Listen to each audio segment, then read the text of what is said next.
Ə, deməli, dağlarla başlayaq gedək. Şimal Amerika materik, materik gedək. Məncə ən yaxşısı odur. Və burada elə yarımada adanı da göstərim sizə. Onlar da aradan çıxsın, onların da yerini bilmək lazımdır. Və öyrənəndə də ki, materik qoyun qarşınıza öyrənin bunu. Demək, Şimal Amerikada qərb hissəsində Kordilyer dağları yerləşir. Kordilyer dağlarını biz üç hissəyə ayırırıq. Qərbi, şərqi və mərkəzi Kordilyer olmaqla. Bu haqda biz demişdik. Qərbi Kordilyerdə yaranmış dağlar cavan dağlardır. Alp qırışıqlığında yaranıblar və bu dağlara biz Kaskad dağları var, sahil silsiləsi var. Bunları deyirik burada. Şərqində isə Qayalı dağlar var ki, Qayalı dağlar onlar Kimmerdə yaranmış, yəni Mezoy qırışıqlığında əmələ gəlmiş dağlar hesab olunurdu. Mərkəzində isə əsasən düzənliklər yerləşir ki, bu düzənliklərimiz hansılardır? Bunlar bax, Yukon yaylası, Kolumbiya, sonra Böyük Hövzə, Kolorado və Meksika yaylası yerləşir ki, bu yaylaların hamısı geosinkronada yerləşən yaylalardır. Bax, bunlar testlərə düşür ha. Geosinkronada yerləşən yaylalardır. Və bu yaylalar hamısı nədir? Dendasyon mənşəli düzənliklər hesab olunur. Düzənlik deyəndə sırf düzən ərazidən söhbət getmir ha. Burada çökəkli ərazilər də daxildir. Burada yayla ərazisi də daxildir. Yayla dediyimiz ərazidə dağlıqdır. Dağın üzərisində hamar ərazidə elə bir kimi belə deyək, yayla adlanır. Bir də səthi hamar olan yaylalara plato deyilir. Düzdür, bu Türk xəritəsində hamısını plato formasında verib. Elə əslində bunlar daha düz veriblər. Biz onu yayla və ya plato olaraq ayırırıq bir-birindən. Elə əslində yayla səthi hamar olursa bu platodur və bunu da biz hamısına demək olar ki, bunu görürük. Yəni eyni bir şeydir əslində. Sonra materikin şərq hissəsində gəlirik Appalaç dağları yerləşir. Appalaç dağların ən hündür zirvəsi Mitchell zirvəsidir. Bu Kordilyer dağının ən hündür zirvəsi Denali dağları idi. Təxminən harda bilmirəm, veriblərmi burada? Bu hissədə yerləşir. Sönmüş vulkandır. Denali dağları 6194 metr hündürlüyə malikdir deyəcəksiniz. Aha. Sonra buradan gəldik. Apalaç dağları qədim dağlardır. Daş kömürlə zəngindir Apalaç dağlarında. ABŞ-ın ərazisində yerləşir. Kiçik bir hissəsi Kanada ərazisinə düşəcəkdir. Hündürlüyü 2037 metr Mitchell zirvəsi, ən hündür zirvəsi hesab olunur. Və burada yerləşir Mississippi çayı hövzəsində Mississippi ovalığı yerləşir. Burada Meksika sahili ovalıq, burada isə Atlantik sahili ovalıq ərazisi yerləşmişdir. Yəni buradan deyəcəyimiz dağ və ya düzənlik bundan ibarətdir. Sonra burada adalara girsəm, bu adalarda batasınız. Qoy dağları deyim, gedim hələ ki. Çünki vulkan ada öyrənmək və çətin olacaq. Hə, belə deyək, Cənubi Amerikadan. Cənubi Amerikada materikin qərbində Ant dağları yerləşir. Ant dağları şimaldan cənuba 9000 kilometr məsafədə uzanır. Kordilyer 7000-dir, bu 9000-dir. Və bu dağlar dünyanın ən uzun dağ sistemi hesab olunur. Və burada ən hündür zirvəsi Aconcagua zirvəsidir. 6000 nə qədər? 6000 yadımdan çıxdı onun hündürlüyü.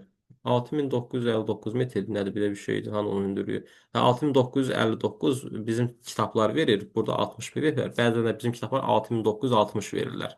Bunun hündürlüyünü. Sonra gəldik buradan Orinoco ovalığı, ovalıqları deyirəm. Amazon ovalığı, La Plata ovalığı yerləşir. Gviana yaylası yerləşir. Braziliya yaylası yerləşir. Bir də ki, Patagoniya yaylası yerləşir. Bu ovalıq və yaylaların hamısı platforma ərazisində yerləşdiyini deyirsiniz, yadımızda qalsın bu. Hamısı bunların platformadır.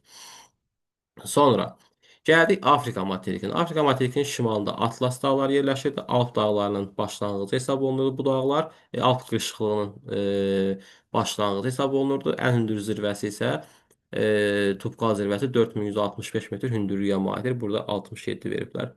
Mən zənn edirəm ki, bu türklərin xəritəsində verilən rəqəmlər bizimkilərdən daha dəqiq və daha güncəl rəqəmlərdir əslində. Bizimkilər illərlə mən oxuyan vaxtda eyni rəqəmlərdir, indi eyni rəqəmlərdir. Və cavan dağlar həmişə hündür olur. Cavan dağların hündürlüyü artmağa doğru gedir ha. Mərakeş, Əlcəzair, bir də Tunis ərazisində yerləşir bu dağ silsiləsi. Cənubunda isə Kap Əjdaha dağları yerləşir. Kap dağları buradadır. Əjdaha dağlarıdakı burada yerləşən dağlar Car ərazisinə, Namibiya ərazisinə düşən dağ silsilələridir. Amma Əjdaha dağları ancaq Carın ərazisində, bir də burada Lesoto ərazisinə düşür deyəcəksən. Lesoto Eswatini ərazisinə düşür deyə bilərik. O çox da vacib deyil. Materikin şərq hissəsində Efiopiya yaylası yerləşir. Şərqi Afrika yaylası yerləşir. Ekvator xətti onu kəsir. Sonra burada Şahid dağları var. Əhəqqari, Tibetsi, bir də Darfur ərazisi, bir də burada Cos platosu yerləşir. Şahid dağlardır. Şahid dağı nədir? Şahid dağlar uşaqlar xarici qüvvələrin təsirindən ərazi aşınır, parçalanır və orada dağın elə bil ki, sütun forması yaranır. Görə tapacağıq ona aid nəsə. Şahid dağlar. Hə, bax bu şəkildə yəqin ki, internetdə falan görürsünüz şəkilləri. Hə, bax bu şəkildə bu küləyin təsirindən yaranan bir relyef formasıdır. Şahid dağlar hesab olunur ki, bunlar da Əhəqqari, Tibetsi, Darfur və Cos platosu hesab ediləcəkdir. Buradan başqa deyəcəyimiz bir şey yoxdur, amma burada səhralar var qəşəng. Bu səhraları demək lazımdır, bunu deyim elə. Liviya səhrası var, sonra burada Əcəzair səhrası var. Sonra burada Böyük Səhra, Sahara səhrası yerləşir. Burada Nabib səhrası var. Burada Kalahari səhrası var. Biraz yuxarıda bura Kalahari səhrası. Bir də burada Nubiya səhrası ərazisi yerləşmişdir. Bu yadımızda qalsın. Cənubi Amerikada Atakama səhrası var. Çili ərazisində yerləşir bax burada. Bunu yadda saxlayaq. Sonra Avstraliya materikindən gəldiyimiz zaman nə deyirik? Böyük sayıcı dağlar yerləşir. Materikin ən hündür nöqtəsidir. Kosciuszko zirvəsi 2228 metr hündürlüyə malikdir. Materikin şərqində yerləşir. Qərb hissəsi materikin əslində düzənlikdən ibarətdir. Burada mərkəzi ovalıqlar yerləşir. Mərkəzi düzənliklər Şimal Amerikada yerləşir, göllər ətrafında. Onu qeyd etmədik baxarım. Mərkəzi ovalıqlar burada yerləşir. Sonra burada Nallar düzənliyi yerləşir. Bir də burada Barkli platosu yerləşir bu yuxarıda, şimal hissəsində. Bunların hər biri platforma ərazisi hesab olunacaqdır. Bir də burada da səhralar var. Hipson, Sipson səhraları var burada. Böyük Viktoriya, Böyük Qumlu səhraları var burada ki, bunlar Böyük Qumlu burada, Böyük Viktoriya aşağıda yerləşən səhralardır deyəcəksiniz. Bu da yadımızda qalsın. Sonra gəldik, əsas məsələ Avrasiyadadır məsələmiz. Avrasiya materikində Alp qırışıqlığında əmələ gəlmişdi. Bax, Kap Əjdaha dağları dedim bayaqların, bir də Böyük Suarız dağları dedim. Onlar hamısı Paleozoy yaşlı dağlardır. Alp qırışıqlığında yaranmış dağlar. Əndəlüs dağları, Piriney dağları, Alp dağları, Apennin dağları, Dinar dağları, Adriatik dənizinin şərq sahilində. Sonra Balkan dağları falan da var burada yerləşir. Sonra buradan Stalina Planina dağları var. Kopet dağı var. Karpat dağları var burada. Qövsvari formada belə yerləşir Karpat dağları. Alp və Karpat dağları qövsvari formada yerləşən dağlardır. Türkiyənin şimalında Pont dağları var. Cənubunda Toros və yaxud da ki Tavr dağları yerləşir. Eyni dağlardır. Yəni ki, biz ona Tavr deyirik, türklər Toros deyir. Bu dağların arasında Anadolu yaylası yerləşib, geosinklinal yayladır. Qafqaz dağları, Zagros dağları, Kopet dağ, Himalay, burada isə Pamir, Qaraqorum, Hindukuş kimi dağlar yerləşir ki, bu dağlar hamısı cavan dağlardır və bu dağların hamısı Alp-Malay geosinklinal qurşağında yerləşən cavan dağlar hesab edilirlər. Buradan gəldik Skandinaviya dağları. Ümumiyyətlə bax, Skandinaviyadır, Alpdır, Skandinaviyadır, Qafqazdır, Zagrosdur, Kopet dağıdır, Himalaydır, Hindukuşdur, Pamirdir, Qaraqorumdur. Bu dağların adlarını çəkdiyim dağların kitabda hündürlükləri var. Onların mütləq hündürlüyünə və zirvələrinə fikir verin ha. Düşür testlərə. Skandinaviya dağları paleozoy yaşlı dağdır. Ural dağları paleozoy yaşlı dağdır. Bu dağlar Uralın hündürlüyü 1895 metrdir. Norodniya Uraldır.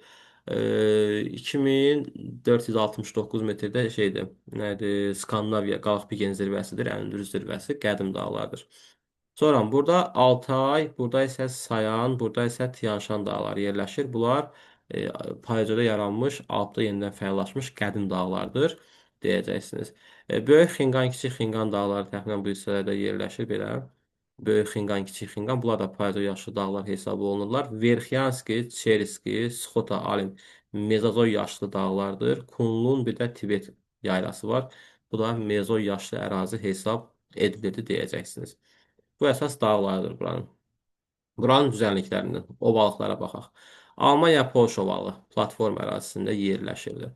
Sonra gəldik Şərqi Avropa düzənliyi platforma ərazisinə düşür. Qərbi Sibir platforma ərazisinə düşür. Turan ovalığı platforma, Mesopotamiya ovalığı platforma, Hind Qanq ovalığı, bu da səhv etmirəmsə platforma ərazisinə düşür. Mekong ovalığı geosinkronaldır. Böyük Çin düzənliyi platforma ərazisində yerləşir. Əsas ovalıqları bunlardır ki, bunlar platformaya düşənlər idi. Sonra Panan ovalığı var. Burada yerləşir. Po çayının sahilində geosinklinal orta və aşağı Dunay ovalıqları geosinklinal Dunay çayının sahillərində. Korxida ovalığı var. Gürcüstan ərazisinə düşür. O da yox, bu tərəfə düşür təxminən. Hə, o da yerləşir şeydə platform geosinklinal ərazisində deyəcəksiniz. Bu yadımızda qalsın. Sonra gəldik yaylalara baxırıq buradan. Meseta yaylası var. Bu platformaya düşəcək. İspaniyanın böyük hissəsi platforma ərazisində yerləşir.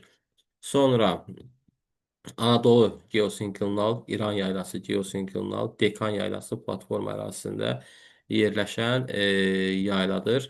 Şərqi Sibir, Orta Sibir yaylaları var. O da platforma ərazisinə düşür. Tibet platforma ərazisinə düşür. Üst Türk yaylası var. Şeydə yerləşir, Tonovalın üzərisində. O da platforma ərazisinə düşür. Küraraz ovalığı var. Bunu demədik bayaq xanım. Geosinklinal ərazisinə düşür. Azərbaycanda yerləşir. Xəzər sahili ovalıq var. Bu platforma ərazisində yerləşəcək. Xəzər sahili ovalıq Avropanın ən alçaq nöqtəsidir. Ərəbistan ərazisində Ərəbistan yaylası yerləşir. Bu ərazidə də təxminən platforma ərazisində yerləşmişdir deyəcəksiniz. Yəni bizim düzənliklərimiz bundan ibarətdir. Əsas düzənliklərimiz yəni ki bunlardır. Bir də burada yüksəkliklər var. Düzdür, bunlar çox elə düşən bir şeylər deyirlər onsuz da. Çoxsu da Avropa. Lavente Şimal Amerikada yerləşir. Avrasiyada yerləşir. Avrasiyada yerləşir. Bunların hamısı demək olar ki, Avrasiyada yerləşən əsas şeylərdir. Yüksəkliklərdə çox elə istifadə edilmir.